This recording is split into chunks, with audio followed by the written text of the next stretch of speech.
탕자의 형이 있습니다. 탕자의 형은 성실한 사람입니다. 늘 아버지 곁에서 아버지가 이렇게 저 일을 좀 해줘라, 또 이 일을 좀 해줘라, 그러면 늘 성실하게 그 일을 잘 해내는 사람입니다. 아버지 집에 늘 있고 아버지 일을 도맡아 일을 했습니다. 누가 보더라도 이 탕자의 형은 장남으로서 자신의 할 일을 다하는 사람이었습니다.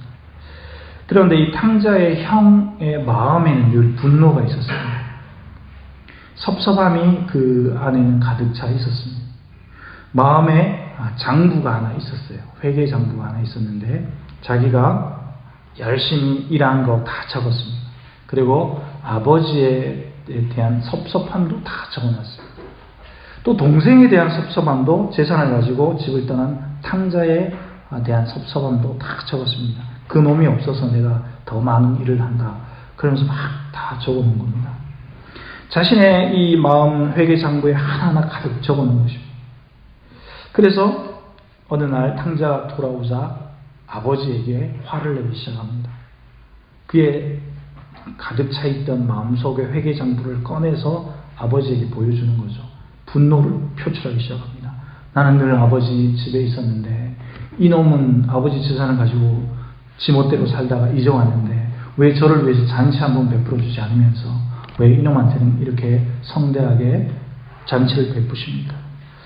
그런데 탕자의 형의 마음에는 뭐가 문제가 있느냐? 이것은 자기의 분노와 이 섭섭함을 가지고 있었다는 것입니다. 장남으로서 의무감만 가지고 살다가 아버지에게 이렇게 폭발한 것입니다. 여러분, 우리는요 다 기대감을 가지고 삽니다. 그런데 어느 순간인가 내 안에 장부를 만들어 놓고 계속 기록합니다. 내 섭섭함, 서운함, 누군가에 대한 또 불만들을 가득 쌓아둡니다. 그리고 이것을 자꾸 보상받고 싶어 합니다.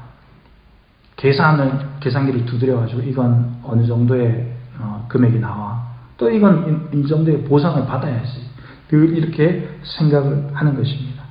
그런데 신앙생활을 할 때 이렇게 신앙생활을 하는 분들이 있습니다. 하나님 제가 이만큼 헌신했잖아요.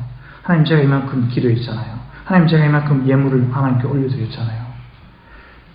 뭔가 자꾸 보상을 받으려고 하고 계산적인 신앙생활이 우리 몸에 익으면 은혜가 되지 않습니다. 그리고 항상 섭섭합니다. 하나님 저 사람한테는 축복을 주시면서 왜 저 사람 같은 축복은 저에게 안 주십니까?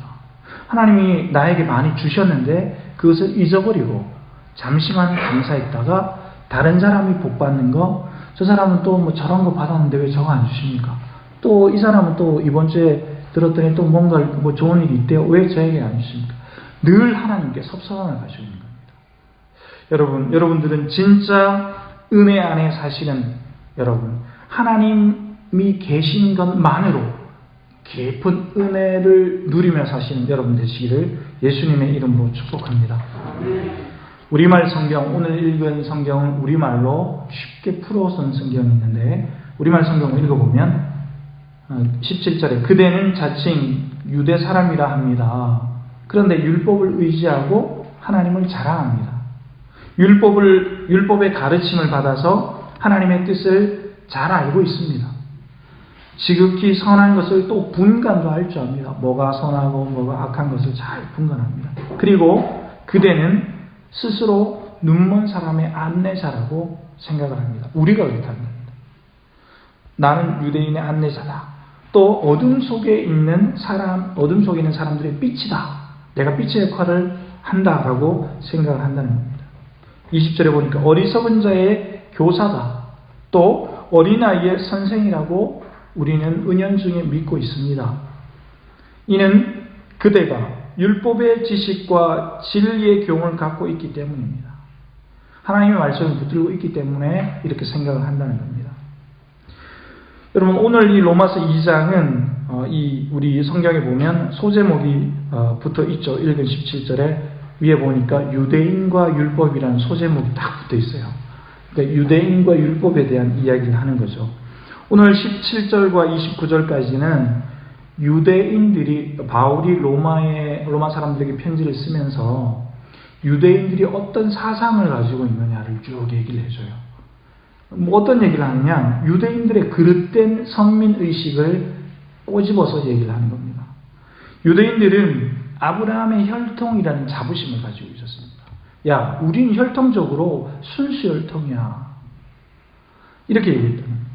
그리고 두 번째는 우리는 모세가 직접 하나님의 산으로 올라가서 직접 받은 그 돌판을 우리가 받은 민족이야라고 늘 그렇게 자부심을 가지고 있었습니다. 하나님이 선택한 아브라함의 혈통이고 모세의 율법을 받은 우리는 그런 자부심이 있다는 겁니다. 이 두 가지가 모든 유대인들에게 자부심을 가지게 있습니다. 그래서 누가 건드리면 야, 우리는 하나님의 약속을 받은 사람이야. 이렇게 늘 자랑했던 것입니다. 그런데 이스라엘이 둘로 쪼개집니다. 솔로몬 왕 사후에 둘로 쪼개지죠. 북이스라엘과 남유다가 쪼개집니다. 그런데 이 나라가 쭉 이제 다른 역사로 쓰여지다가 북이스라엘이 아수르라는 나라에 의해서 멸망을 당하게 됩니다. 그런데 아수르가 이스라엘을 정복하고 사람들을 끌고 가고 했던 정책이 뭐냐? 다른 민족과 섞어버리는 이런 식민지 정책을 펴니다. 사람도 섞이니까 말도 섞이게 되죠. 문화도 섞이게 되죠. 피도 섞이게 되죠. 그 다음에 둘이 이제 다른 민족이 결혼하니까 또 혼혈계 아이들이 태어나게 됩니다. 문화와 종교와 이런 모든 것을 섞기 위한 이 아수르 대국의 전략이었습니다. 그런데 남유다도 멸망하게 되는데 남유다는 바벨론이라는 나라가 멸망시킵니다. 그런데 이 바벨론이라는 나라는 이 나라의 식민지 정책은 어떤 거냐면 그저 자신들이 정복한 나라의 문화와 종교를 그대로 인정해 줬습니다. 그래서 남유다는 정복당했지만 문화와 종교와 혈통 이런 것들이 보존되었습니다. 그리고 시간이 흘렀어요. 70년이 흐르고 다 돌아오게 됩니다. 남유다는 포로로 끌려갔었지만 이제 순수 혈통을 유지했죠. 그런데 남유다가 북이스라엘을 볼 때 이 사람들은 다 섞인 민족, 피가 섞여버리게 됩니다. 그리고 그 사람들이 살았던 곳이 사마리아 그 땅이었습니다. 그래서 포로기 이후에 남유다 사람은 사마리아 사람, 북이스라엘 사람들이죠. 사마리아 사람들을 계취급을 합니다. 너희들은 이방 민족과 똑같아. 왜냐하면 너희들 피가 섞였으니까. 혼혈족이니까. 그때부터 막 이제 그 사람들이 싫어하시죠. 남유다 사람들은 예배를 열심히 드렸습니다. 그리고 모세로부터 받은 그 율법을 따라 열심히 살려고 합니다.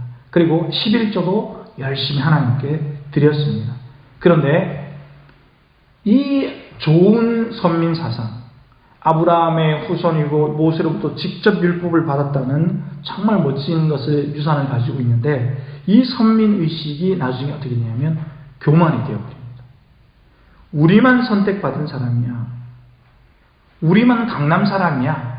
우리나라의 문화에 보면 이런 거죠. 우리 여기가 강남이야. 다른 사람들은 그냥 무시하는. 교만이 되어버려서 하나님의 그 우주를 정복하신 사랑 그 법 위에 유대인들의 선민 사상이 올라가게 됩니다. 하나님의 사랑보다 혈통과 율법이 올라가는 거죠. 우리가 혈통을 잘 지키고 율법을 지키면 그것이 곧 우리의 거룩함이야 라고 생각을 했던 것입니다. 그런데 이것이 또 시간이 지나면서 어떻게 되냐, 이것이 형식적이 되어버리는 겁니다. 예배만 잘 드리고 율법만 잘 지키고 우리만 잘하면 되니까 다른 사람들 막 다 무시하는 겁니다. 그래서 예수님 당시에 유대인들은 이방 민족 사마리아 사람들을 아주 멸시하고 계취급을 하게 됩니다.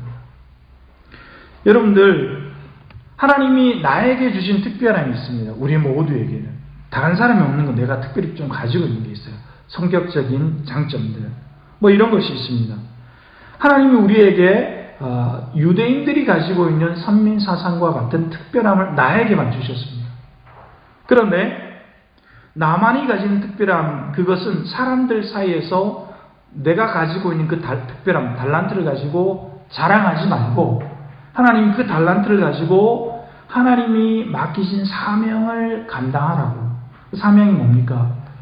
예수님을 모르는 사람들을 예수님께로 인도하고 그 이웃을 도우라고 나에게 맡겨주신 귀한 장점이죠. 달란트인 것입니다. 여러분, 그래서 21절은 이렇게 물어요. 21절을 우리가 다 같이 한번 읽어보겠습니다. 21절 시작. 그러면 다른 사람을 가르치는데 내 자신을 가르치지 아니하느냐? 도둑질하지 말라 선포하는 내가 도둑질하느냐? 여러분, 이 선민사상으로 가득 찬 유대인들에게 이렇게 질문을 하는 겁니다. 남을 가르치는 그대가, 교사라고 하는 그대가, 눈먼 사람의 안내자라고 하는 그대가, 어둠 속에 사람들의 빛이라고 자기 자신을, 당신 자신을 그렇게 말하는 그대가 왜 당신 자신을 가르치지 않느냐. 도둑질하지 말라고 선포하는 그대가 왜 도둑질을 하느냐. 여러분, 남의 것을 훔쳐야 도둑질입니까? 11조를 중심으로 보면 남의 마음을 훔쳐도 11적이 도둑질인 것입니다. 마음에 죄를 지어도 그것이 죄인 것입니다. 22절에 가늠하지 말라고 하는 그대가 왜 가늠합니까? 우상이라면 질색하는 그대가 왜 신전의 물건을 훔칩니까? 23절에 율법을 자랑하는 그대가 내가 율법을 잘 지키지 자랑하는 그대가 율법을 어기고 하나님을 욕보입니까? 하나님을 왜 욕되게 합니까? 24절에 하나님의 이름이 모욕을 당합니다. 이방인들 사이에서 바로 당신 때문에. 제가 지금 말씀을 막 섞어서 말씀드리고 중요한 말씀을 먼저 말했습니다.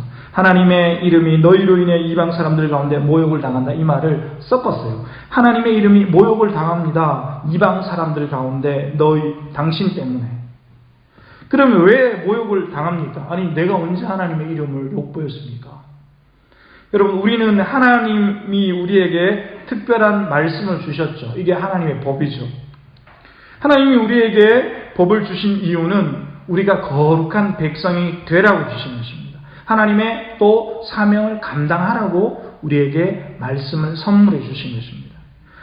이제 성경이 이 땅에 지금 오늘부터 나라에서 공부하니까 성경을 다 불태우십시오 한다면 우리가 얼마나 기준이 없이 살까요? 엉망으로 살아가겠죠. 예수님을 모르고 살아가는 사람들의 빛으로 그들을 도우라고 우리를 선택해 주셨거든요. 그런데 유대인들은 자신의 이 선민의식, 특권의식만 가진 채 율법 조문만 신경 썼지 율법 정신은 까먹어버렸습니다. 율법을 주신 이유는 우리가 그 하나님의 법 안에서 벗어나지 말라고 율법을 주신 거거든요.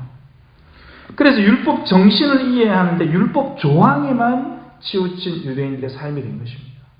여러분, 그래서 선지자 이사야는 이사야 52장 2절에 이렇게 말씀합니다. 하나님의 이름이 유대인들 때문에 이방인 중에서 모독을 받는다. 하나님의 선민으로 선택받은 유대인들 때문에 하나님이 오히려 역설적으로 하나님 욕을 먹는데요. 여러분, 하나님의 백성이라고 자부하면서 하나님의 우리가 법을 지키지 않으면 하나님의 이름이 세상에서 모독을 받는 것입니다. 여러분, 많은 교회 리더들이 모두가 그렇지는 않지만 사회적으로 욕을 먹는 분들이 계시잖아요. 목사님들 중에도. 우리는 이렇게 솔직히 말할 수가 있잖아요. 우리가 봐도 뭔가 좀 잘못된 것 같은데 그렇게 우리가 말을 하잖아요. 하나님의 백성이라고 자부하면서 하나님의 법을 지키지 않으면 하나님의 이름이 모독을 받는 거예요. 욕을 먹는 게 아니라 모독을 받는 거예요.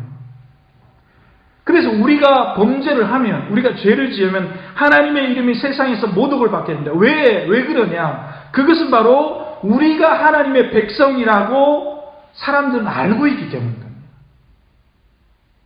교회를 왜 욕하냐? 당신네들은 거룩해야 되잖아. 알고 있기 때문이에요. 당신들은 하나님의 법을 지키는 사람들이잖아. 알고 있기 때문인 겁니다. 26절에 그런즉 무할례자가 율법의 규례를 지키면 그 무할례를 할례와 같이 여길 것이 아니냐. 무할례자가 율법을 지키면 그 사람은 할례 받은 사람으로 인정해 준다는 겁니다. 그런데 27절에 본래 무할례자가 율법을 온전히 지키면 이 말씀이 율법 조문과 할례를 가지고 율법을 범하는 너를 정죄하지 않겠느냐. 말씀이 길어서 우리가 이해하기가 조금 힘든 부분인데 쉽게 얘기하면 무할례자가 할례 받지 않은 사람이 율법을 완전하게 지키면 율법을 범하는 우리를 욕한다는 겁니다. 그러니까 할례를 받아 인정을 해주는 유대인 사회인데 이방인들이 우리를 욕한다는 것입니다. 자신들이 더 율법을 잘 지켜가지고. 무슨 말이냐? 진짜 유대인의 모습을 보이라는 것입니다.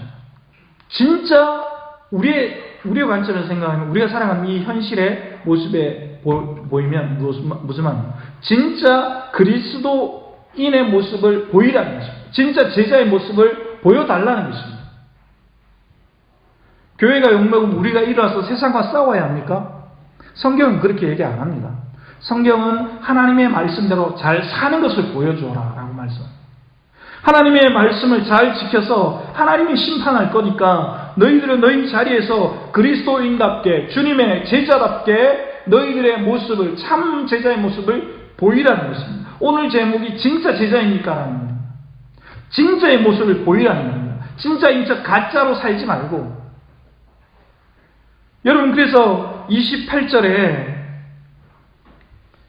어떤 사람이 진짜 예수님의 참 제자가 될 수 있는가 이렇게 답을 해주고 계십니다.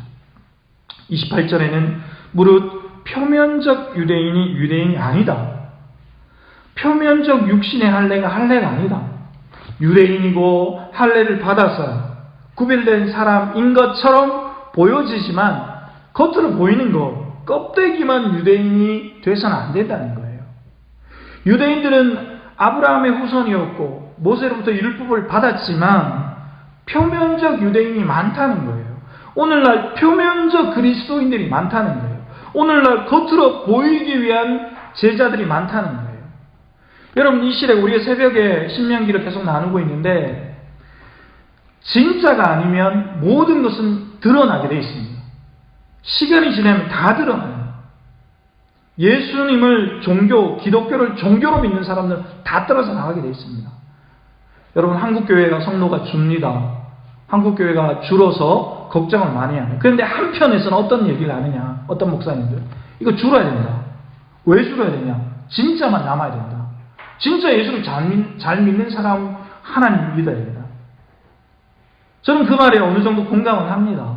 그냥 부풀려져서 거품만 이렇게 있는 것보다 진짜 사람이 예수를 믿고 진짜 그 믿는 사람들이 있을 때 진짜 가치를 발휘하거든요. 예수님의 제자 12명이 목숨을 걸고 복음을 전할 때 폭발력이 일어났잖아요. 아시아와 아프리카와 유럽이 쫙 퍼져서 전 세계로 복음이 퍼져갔잖아요. 진짜였거든요, 그 사람들은. 그냥 나만 예수 믿어. 그 사회적으로 그냥 이렇게 말만 한 사람들이 아니었거든요. 진짜 속 깊은 진짜 속의 유대인이 되어야 된다는 것입니다. 요한복음 1장 13절에는 이런 말씀을 합니다. 혈통이 중요하지 않다. 그래서 우리가 어쩌면 우리의 아버지가 잘 믿었기 때문에 우리의 할머니가 잘 믿었기에 이러면 필요 없는 거예요. 혈통이 중요하지 않는 거예요. 아브라함의 혈통이 하나도 중요하지 않는 거예요. 예수님께서는 이 돌들로도 아브라함의 혈통이 되게 할 수 있다고 말씀하셨잖아요.